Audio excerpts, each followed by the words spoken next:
Welcome to Sunshine Cathedral's Queer God Squad. It's Wednesday, August the 7th, 2024. I'm Reverend Dr. Darrell Watkins, the Senior Minister here at Sunshine Cathedral. I am Reverend Dr. Robert Griffin, the Executive Minister. Faith and religion can be complicated for the LGBTQ+ community.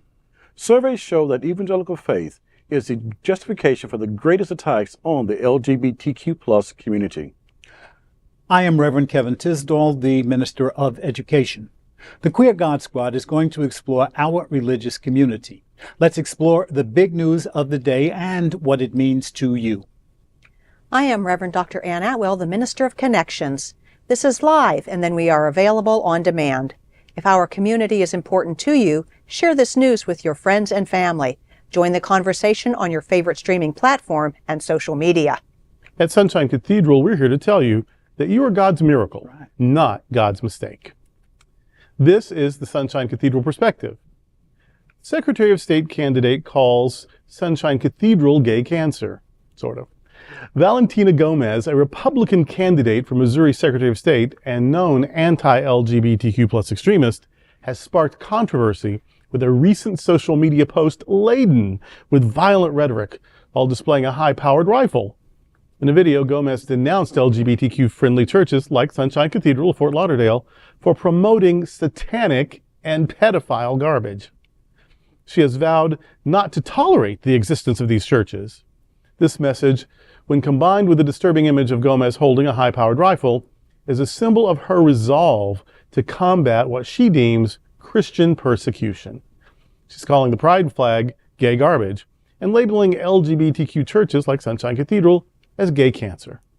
Political leaders like Gomez are at the forefront of spreading misinformation about the community. Such hatred eventually leads to violence against community members and institutions, including places of worship that promote humanity and acceptance over hatred. A recent report from GLAAD and the Anti-Defamation League documented over 60 anti-LGBTQ+ hate incidents targeting such churches between June of 2022 and January of 2024. Her message was especially dangerous as she implies that if she has to accept jail for her next action, she's willing to accept that. Her inflammatory language and use of a rifle in her message is a dog whistle that we should all be concerned about.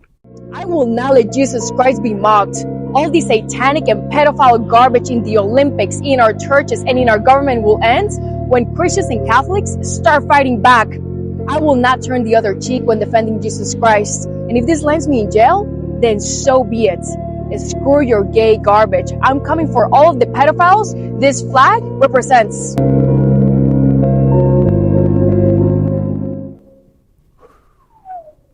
What a disaster. I mean, really, it's the angry tone, the threats, that is meant to appeal to people's emotions. That's meant to get people worked up.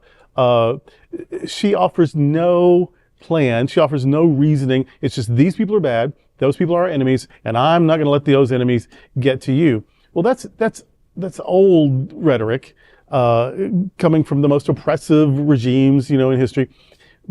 But it's just ugly. It's just ugly with your rifle. And in defense of Jesus Christ, I won't do exactly what Jesus Christ demanded I do, turn the other cheek. I won't turn the other. I will not follow the teachings of Jesus when it comes to defending Jesus. How do you sound?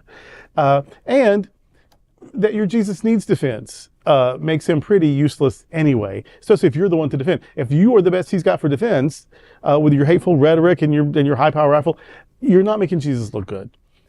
And if you know a single pedophile, if you have reasonable suspicion of a single pedophile in your state or any other, why haven't you filed charges? Yeah. Shame on you for allowing that to go unchecked. You can't just make, this flag represents all these terrible people. If you know a single one, then the police should be knocking on their door right now. Mm-hmm. So, no. That flag does not represent pedophilia. It represents diversity. It represents inclusion. It represents fairness. It represents love. And that you can't support that says a lot about you, and that there is a party or a community or a state that has embraced your message, even to run against another one. It's sad. It makes me sad for the state of things in our country, because that is not a message that should be promoted by any church, any county, any state, any country, any group, any family. That's just ugly. It's violent. It's mean. It's mendacious. It's lying about people and in ways that can harm them. If enough people with those guns believe the crap you're spewing, somebody's going to get hurt, and that's going to be on you. Right, right. And I don't think she cares. That's the part that gets to me, that she feels comfortable enough to put this kind of garbage out there, tells me a lot about who she is, and that she is a state Republican Party nominee tells me even more about the state of affairs in that party.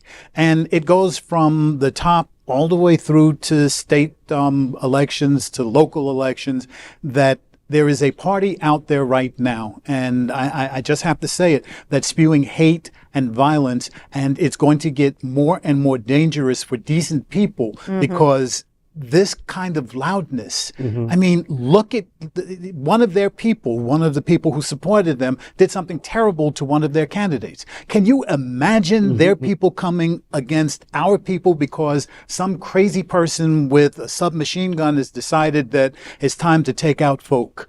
You thought that you were living in regimes like with the Ayatollah. Right. Yeah, You're actually at that point where this Christian nationalism, and I bet she's a Christian nationalist. Oh, Of course she I'm is going to right be there. comfortable in saying that that Christian nationalism is becoming weaponized, and I do mean weaponized, not verbally, but with Actual with weapons, with literal- actual literal weapons that are literal on weapons. the screen. So no, this is not the way we're supposed to be going. This is not the way our society is supposed to be behaving. And we've got to stand up and make sure that people like that are not put into positions of power.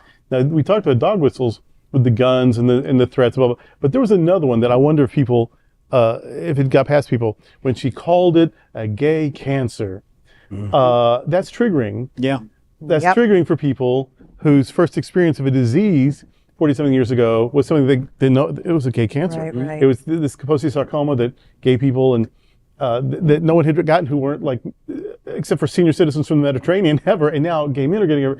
Like there was this gay cancer. And so and it was very stigmatizing and terrifying. And for her to use that, I'm sure on the advice of some PR person, very strategically. right. And it just added layers of ugly to the surface ugly. Right, right, ugly, right. ugly, ugly. Right. It's got to be very triggering on numerous levels, including the gay cancer. For people who maybe are having some difficulty identifying as Christian, to see that kind of thing and you wonder why Christianity is struggling, it's people and it's churches and that kind of thing like that. She is just determined. She is going to martyr herself for this cause, and it's just going to end poorly. It's not going to end well.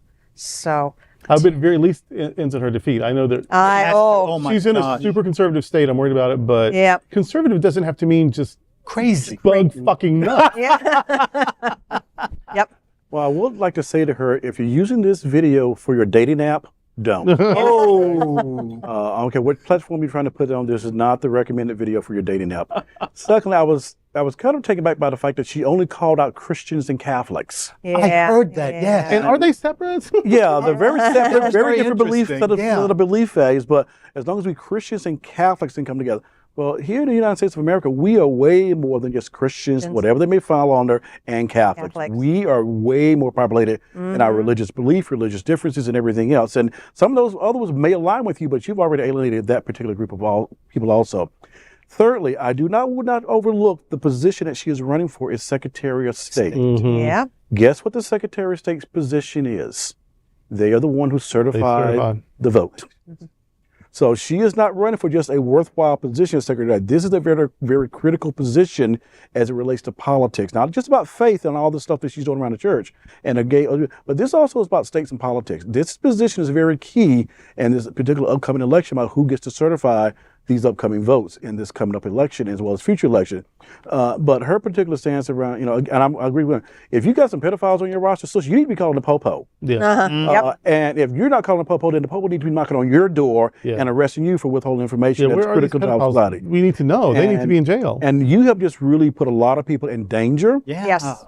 And we're talking about not just people. I mean, we're talking about everybody. You put a lot of people in danger. You are not safe for the public, in my opinion. Yeah. And so by you calling out what you're calling out, You are not safe for the public. You're not safe for public office.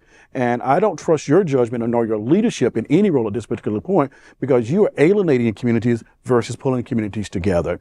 And Missouri has had a lot of things that happen in it. This is not one more thing that needs to happen in the state of Missouri. That's right. And that's one of those things where the person who is spewing that garbage will step back when something bad happens and go, well, I was just talking. I never thought that anybody would do anything like that. Meanwhile, you are doing a call to arms. You are telling people to pick up your arms, go out there and get those fags, queers, and whomever else. Because there's nothing in what she's talking about that needs a gun. She's not talking about gun rights. No. She's not talking about gun control. She's not talking about gun laws. Why is she standing there holding a gun like it's a pocketbook? Yeah. Oh, gosh. Well, And I'm sorry, if you become a martyr for the cause, I don't think no one's going to rally to you.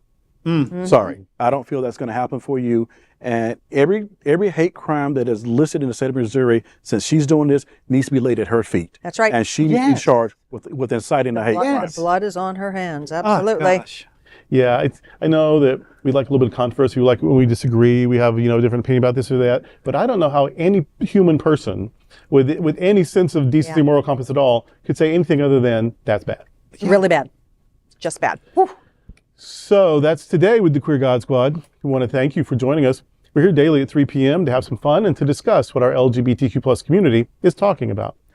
Sunshine Cathedral is the world's largest progressive queer church. Progressive, queer, and God are words that naturally should go together. And we are all in this together. Remember that. You are God's miracle, not God's mistake. Until next time, we are the Queer God Squad. Goodbye.